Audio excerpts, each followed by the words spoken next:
I have this soap shred container, and the first two buckets I threw out. I was going to donate them to this organization that supposedly collects soap shreds or soap shavings, and it would cost me more money. It would cost me money to give away something to me, which was not okay.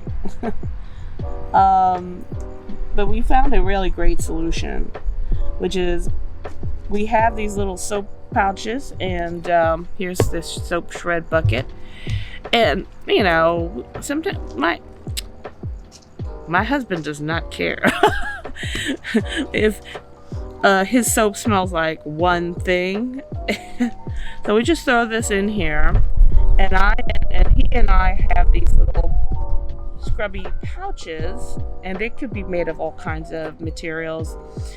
And he puts it in his Duke Cannon tactical soap pouch. It's called a tactical soap pouch, and it's just a pouch. Darn it, it's just a pouch. And he puts the soap in there, and he uses that every day, and he uses up every last scrap of soap. So that's our solution for our all kinds of bits and bobs and boobles that are left over from making soap. And you know what? I had two buckets, and he's already gone through them, and we just have this. So it goes pretty quickly. So yeah, we're not wasting things, and in general, I think soapers know that there is a great amount of waste that goes into creating something anyway, like paper towels and things like that they use for cleanup. They're generally are very, very conscious of that type of thing, from what I've noticed. So we don't want to waste anything. There's no reason to, especially with soap.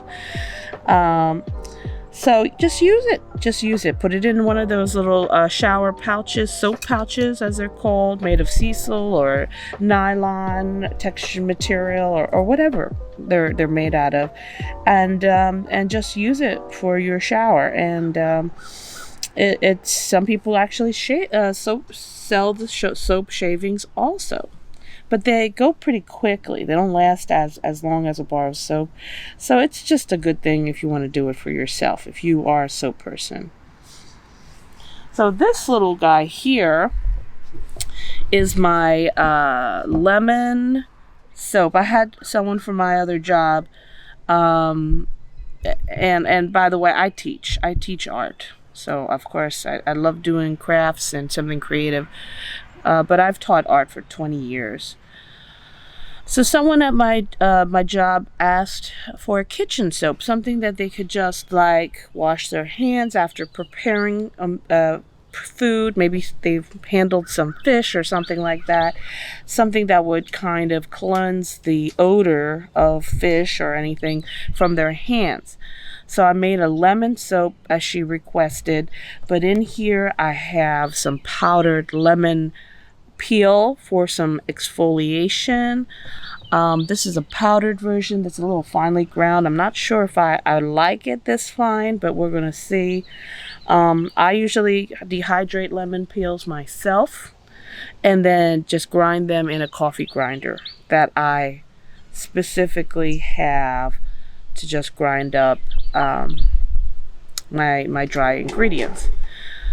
So this thing overheated last night. I use a fragrance oil.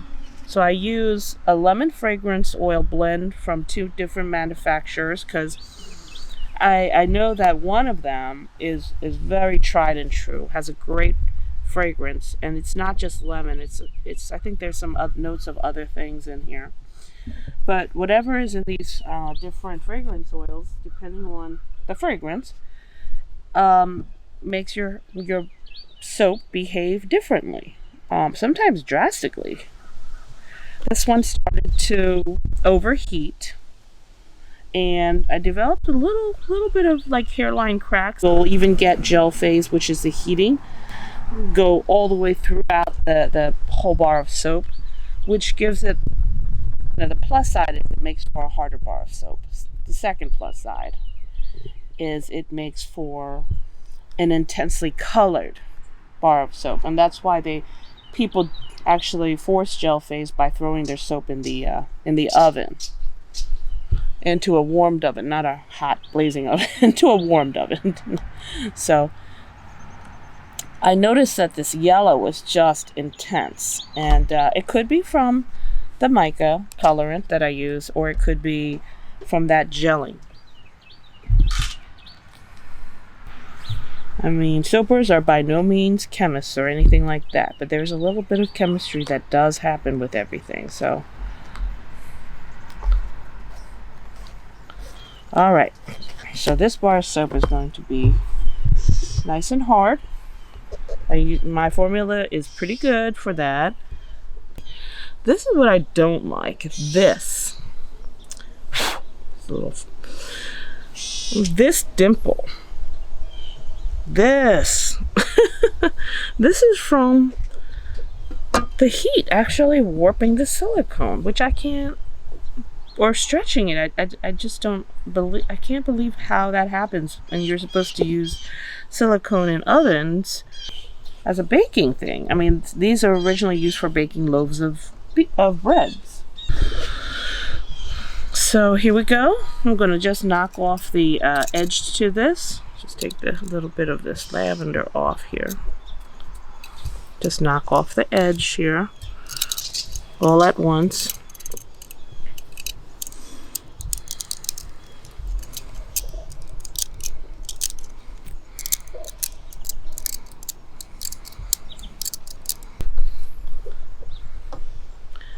So this is lemon peel kitchen soap. And I'm going to make these nice and generous 1 1/4 size bars. Look at that interesting little swirling that happened. I don't know if you can capture that. But this happened in like with the gel phase that I was talking about.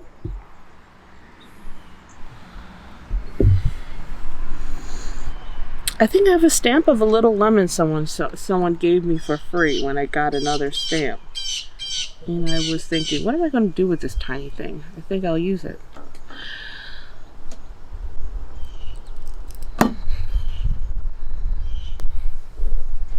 You see what that does?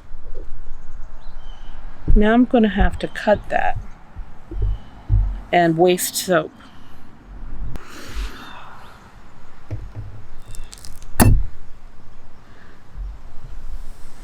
Okay.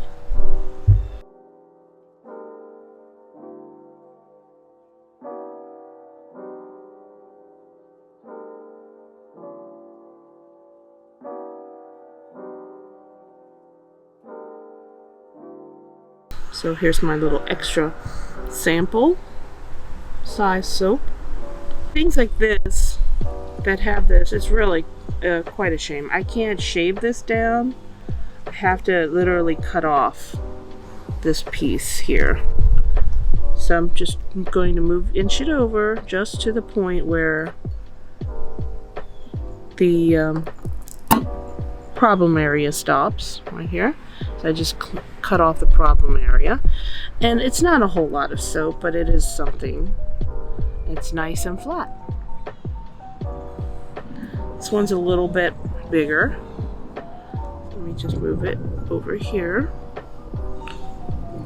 Let's see here.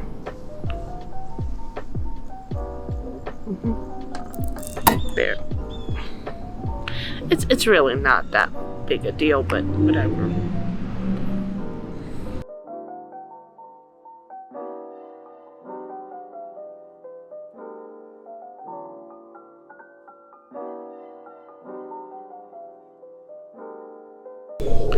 So let's see here. We got 1, 2, 3, 4, 5, 6, 7. So I'm getting 7. 1, 2, 3, 4, 5. 7 pieces of 1 1/4 inch lemon peel soap.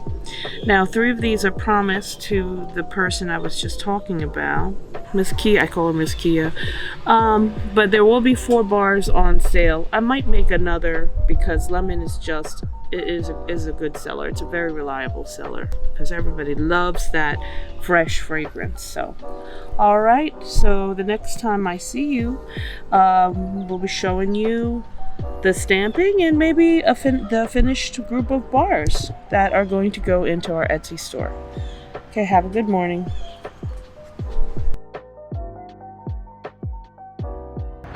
That is really cute.